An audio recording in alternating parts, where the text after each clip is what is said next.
What's up, guys? I'm gonna do a flow review because I think this is the best way I can actually pull off this video. But yeah, let's talk some sleeping bags.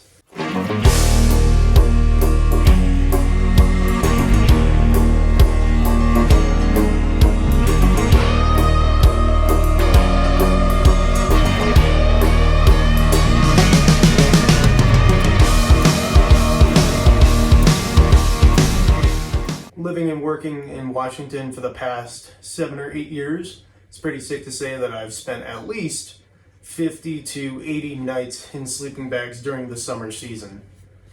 This is Sky, my girlfriend's cat. We just moved into a place together, and so as you can expect, she's really clingy, and she's probably going to be in a lot of these videos that I make in my house from now on. So I guess if you see a cat in the shot, then you can comment below and shout out cat. So cats love down bags. There. Yeah, I got at least 7 sleeping bags here, and I've just built those up over time. Like, some of these sleeping bags are 5 years old and others are 1 year old. So it's just kind of same with all my other gear. It's just what's been built up over time. So my main categories of sleeping bag, I kind of buy them in increments of 15. So I have 30 degree, 15 degree, and 0 degree. And I have different models in those ranges, but that's usually what I buy. And I will say, if you have 3 sleeping bags, 0, 15, and 30, then you're pretty much set for all of the lower 48. You don't need anything other than that. If you're going up higher or in colder places, then you're going to obviously want a colder sleeping bag. And then sometimes if you want to really shed weight, you can go with like a 40 degree bag in the height of summer. Me personally, I tend to roll with a 30 degree down bag for most of summer because that's really lightweight and they pack down super small. But then for a long time, my quiver was for most of the lower 48, I only needed 2 sleeping bags if you exclude winter. And that was this synthetic 15 degree bag and a 30 degree down bag. Now, synthetic and down also, they have their pros and cons. The big thing with down is that it's really packable and it keeps you really warm and it lasts, a decent amount of time. The con is if it gets wet, then you have no insulative values. And if you get a little hole, then all your down falls out. Synthetic pros are that it's warm even when wet, and I've tested that really thoroughly. Also that it can last a little bit longer than down, depending on use and how well you take care of it. And the big con is that it's heavier and it doesn't pack as small. For a long time, I had a synthetic 15 bag, this exact one, and I had a down 30 bag. And I would start like the spring guiding season with the 15, and then I would move as soon as I could into the 30 degree bag. And I would usually rock that all the way through the end of the season, the exception being like a really late time of year, like late September, I may move back to this bag. And then the other exception is really wet, rainy trips, I'll go to a synthetic bag. My down bag, this is my newer down bag. I finally upgraded to a more packable, lightweight one. This is about as good, oh my God. This isn't the most high-end 0 degree bag that you can get, but it's a really good workhorse, and it still packs small. I think if you get around 3.5 pounds for a 0 degree bag, then you're doing pretty good. All of my sleeping bags here, with the exception of one, are all Mountain Hardwear. I've been sleeping with Mountain Hardwear sleeping bags for many years now, and I think that they make really good sleeping bags. Yeah, they're not the most packable, and maybe other bags have better features for certain things, but I think that they have some really good technology. The baffling on the down is really nice. They put a little extra insulation in the toe box with these colder bags. The hood is very good fitting for my head. I like their lengths. They have options for left hand or right hand zippers, which I personally don't care about, but if you do. And then also their Eco series. This is their Lamina Eco bag, my 15 degree bag of many years. This is actually really packable for a synthetic bag. I haven't looked too hard, but as far as synthetic bags go, this is really packable. So I like the new technology with their synthetic stuff, which probably isn't too new anymore. A lot of companies probably use it. But other good sleeping bags from companies, Thermarest makes some good sleeping bags. Big Agnes makes some really high quality stuff. And then you have like Feathered Friends, which is known for their sleeping bags. And there are a bunch of companies and cottage companies that'll make these specific things. So you can kind of find what you like the most. I've been working with Mountain Hardwear bags for the past, I think like the past 8 years. And I still have the same sleeping bag that I used to use since I started guiding in Washington. And you know, it's still going. So that's a pretty good endorsement right there. This sleeping bag probably has close to 200 nights on it because it was my main bag for 4 years. So that is kind of cool. I'm not sponsored by Mountain Hardwear, unless Mountain Hardwear, if you're watching this video, if you want to sponsor me, I'm happy with that. I would very much welcome that situation, but I just have a standard professional account with Mountain Hardwear. I paid for all these with my own money. All right, so I talked about down versus synthetic. It's all the same stuff. Other things that are specific to sleeping bags, so they come with 2 bags, or at least they should. They come with the storage bag, which is this big one. For any sleeping bag, synthetic or down, this is how you store your sleeping bag, is in this really big thing. It's basically just keeping it in a ball. But if you store your sleeping bag fully compressed, it's just not going to last as long. It's going to break down a lot faster. After you pull the sleeping bag out, a lot of companies will also include a stuff sack, a compression stuff sack for the sleeping bag. And this is the way how you would like pack it in your backpack. Personally, if I'm using like a 30-degree bag, I don't really use this compression sack. I just stuff the sleeping bag in the bottom of the pack. And a lot of times if I'm using a 15-degree bag, depending on my backpack, I may do the same thing. It's just one less thing to carry around with me. But if I'm in that sort of 15 range, sometimes I will, sometimes I don't. If I go lower than 15, I'm almost guaranteed to use this compression stuff sack because it'll pack the sleeping bag better or make a smaller bundle in my pack, guaranteed. So when I bring out the 0-degree bag, it will be in its compression sack. All right, moving into my personal quiver of sleeping bags, I have, I guess you could say, 2 30-degree down bags right here. This sleeping bag has been with me, like I said before, at least like 4 or 5 years. And it is still like a 30-degree down bag is my main bag during the summer. And living up in Washington, you always have to sleep overnight. So this is my kind of halfway through June, July, August, halfway through September sleeping bag, the main sleeping bag. Since it was getting old and it lost a lot of loft, I'd say instead of being a 30-degree bag, it's closer now to a 40 or something like that. And so what I did is I got a new model. This is their newer model. You can still see this on the website. They've added in some kind of cool features with these double zips. And they updated the colors, which looks pretty nice. But I ended up, I'm sort of just keeping this in the quiver as my like 40-degree bag now because, yeah, it's just lost so much loft. And I have my actual 30 right here. So that's sort of that setup. Along with the 30, I also have a synthetic 30. So I have a down and a synthetic 30. This is the Eco right here, the Lamina Eco. Another thing that's nice about synthetic sleeping bags and garments in general is that they are cheaper than down bags. So you can save a bit of money if you're just getting into all this stuff and just deal with the bulk and the weight.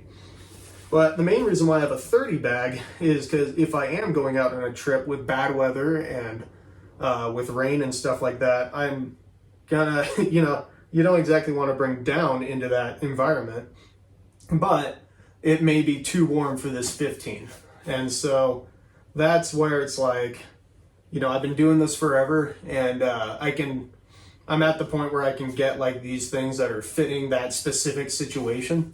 Where it's instead of just living with one sleeping bag versus the other. Again, you can get away with 2 sleeping bags in the lower 48 or 3 if you want them.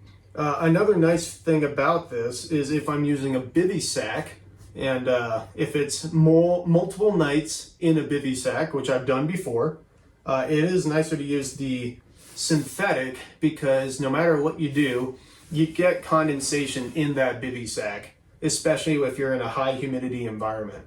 And that condensation will obviously soak into your down. And I've done it where I've been sleeping on a glacier in a bivy sack, and during the morning, like maybe around 2 or 3 a.m., I'm starting to shiver because the amount of condensation has soaked the bag through. So if I'm using a bivy sack that's really close to my sleeping bag and has a lot of condensation, I can switch to a synthetic sleeping bag, and then that'll just fight the water a little bit longer.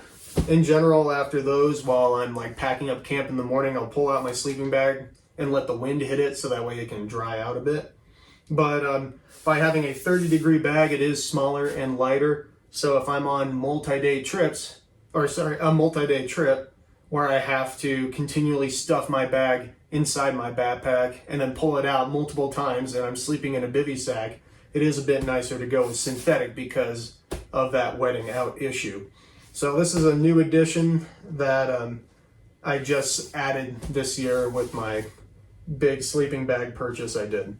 Other things. So I have my synthetic 15-degree bag. Like I said, I've used this a ton of days. And so it's also about 4 or 5 years old, about the same as the red one. So I went ahead and I picked up the same version as this sleeping bag right here, this yellow one, only in the 15-degree form. So this is the 15-degree down bag, and now I have a 15-degree synthetic bag. So the reason why I mainly went with the 15-degree down is actually for multi-day ski touring, because generally that's in the spring when it's colder. And now I have a bag that packs down smaller and is lighter than a 15-degree synthetic bag. The idea with ski or multi-day ski tours is we really want to get that pack as small as possible. So this allows me to actually accomplish that task. This bag, I will often use the stuff sack for it, just again, get it a bit smaller. This bag, I haven't traditionally used the stuff sack for it, but if I have like a 55-liter pack, both of these I probably don't use the compression sack. I just pack them in the bottom of the pack. But if I have anything smaller than a 55-liter pack, I'll probably use that compression sack. But all this, like, these are the only duplicates I have out of the quiver, and that's because 15 and 30 are the sleeping bags that I use the most out of all of these sleeping bags here. So it kind of makes sense to have a little bit more options so that way I can stay comfortable in the mountains. The big thing for me is I really want to be comfortable in my tent. That's my relaxing time, after a long day of work.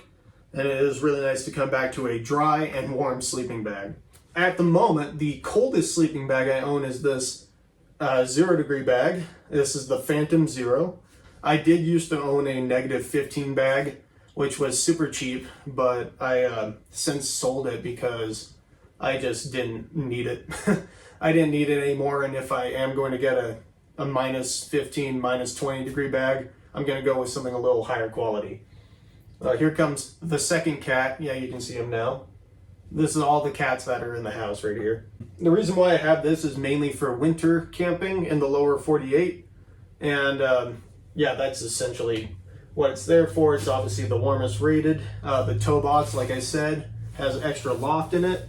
And because it has so much stuff, it doesn't pack down nearly as small. All these bags, I would recommend using the compression sack that actually came with the bag, because that was recommended by the company. And if you over compress your sleeping bag, that will also lead to early wear. And these things are expensive, so you kind of want them to last as long as possible. Which is why I'm using this same bag still. So now that I'm down in California, I'm hoping to guide at least one winter ascent of Mount Whitney this year, and this is probably going to be the bag for it. And any sort of winter mountaineering courses, maybe you would even bring this out during the spring, like a really cold April morning. This could be a good bag for you. So I think that at minimum, it's good to have 2 sleeping bags for the lower 48, a 30 and a 15. Or you can add in a 3rd sleeping bag with your 0-degree. But that's how I like to increment them. And then also 0-degree and lower, is generally where I'll only go with down. I won't do synthetic because if I'm bringing them, or if it's raining, it's not 0 degrees Fahrenheit, you know? It's like 30 degrees at least, probably closer to like 32 or 34. So that's just when you would use like one of these bags, not the 0 degree bag. So if I'm going to expand my quiver into a -15, -20, -30 bag, then all those are going to be down. I don't even know if they make synthetic bags like that. So that's just something to think about. Like once it gets to 0 and lower, I go pretty much solely with down.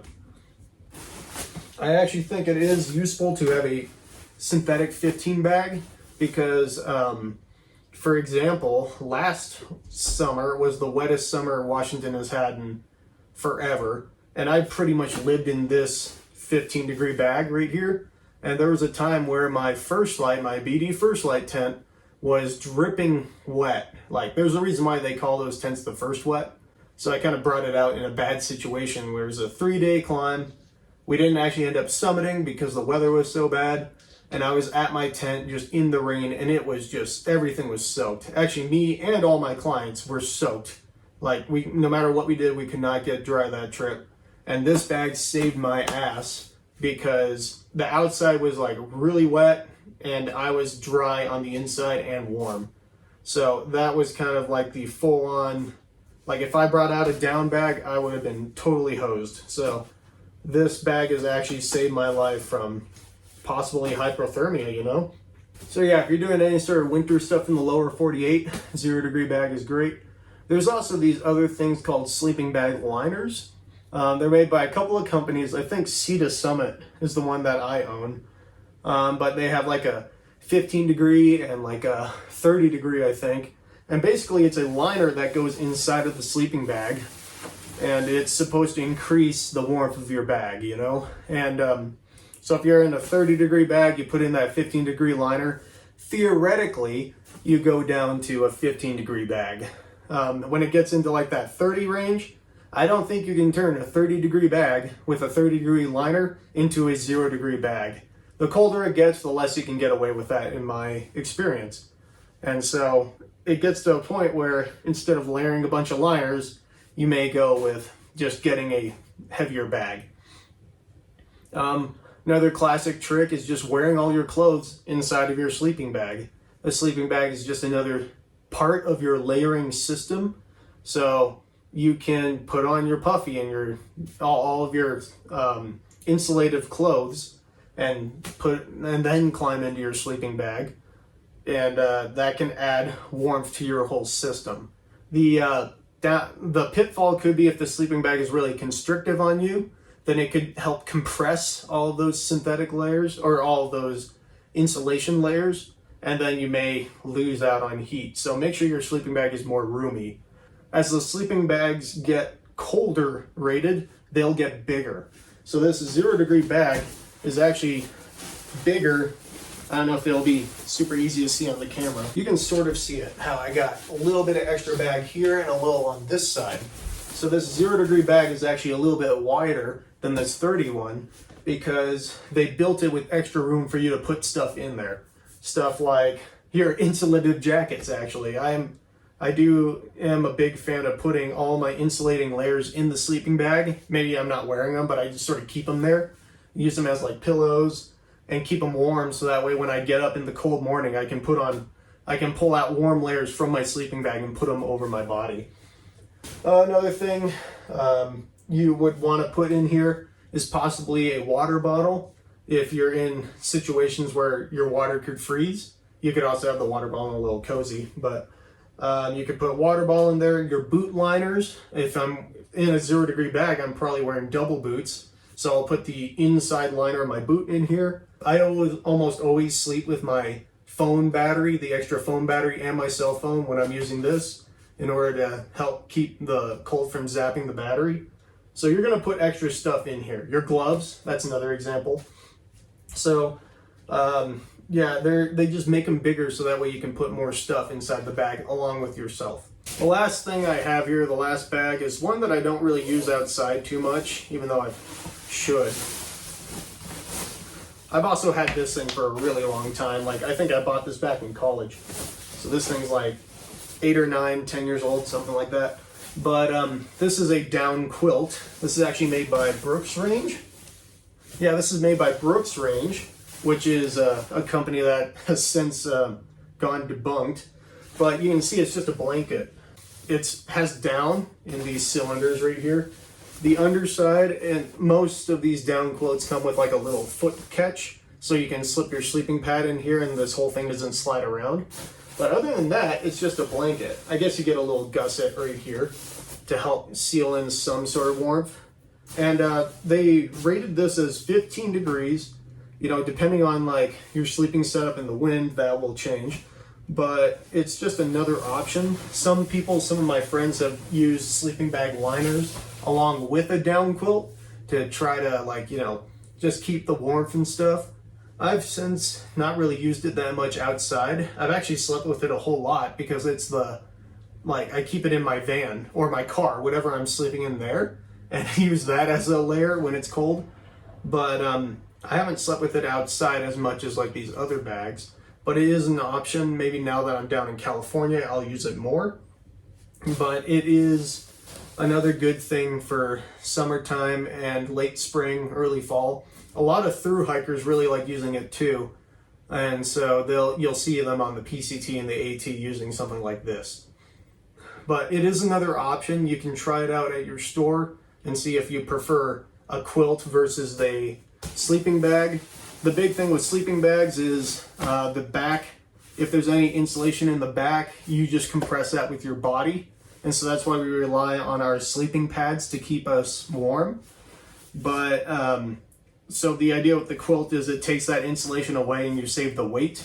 Most modern sleeping bags that are made by good companies, they just have less down in the backside of the sleeping bag anyway. So that way all your insulation is up top, and then you're depending on your sleeping pad for the insulation from the ground. And that's all these sleeping bags are built that way. Obviously the Zero has more insulation on the bottom than this 30, but they all have less insulation on the bottom and more on the top. And I've had some cold nights where I've woken up cold because in my sleeping bag I've turned this way, and so I don't have the insulation on top. And I'm like shivering in my bag, and then I flip the bag over like this and I immediately get warm. So if you turn in your sleep, sometimes you can turn so that way you're compressing all of your insulation, which is kind of fun. I know this is kind of a lot. Some sleeping bags get used more than others, obviously. It's just, you know, you do this enough, you build up gear over time. I've said this in other videos, but you do not need 7 sleeping bags, right? Again, all you need is 2 sleeping bags to be happy in the lower 48. If you get out in the winter, then having a 0-degree bag is perfect. And deciding on a down versus a synthetic is kind of your choice, depending on your situation.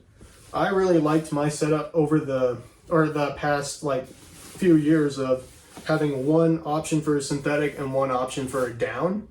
And looking back, I think I would stick with the lightweight down, the 30-degree down, and the 15-degree synthetic, and that's great. If you want my recommendation for sleeping bags for mountaineering in the lower 48, I'd say do that. 30-degree down, 15-degree synthetic, and then you are golden. Thanks for watching, guys. I'm going to have a video on sleeping pads coming out soon, so stay tuned for that. If you like this video, please share and subscribe, and I'll see you in the next one.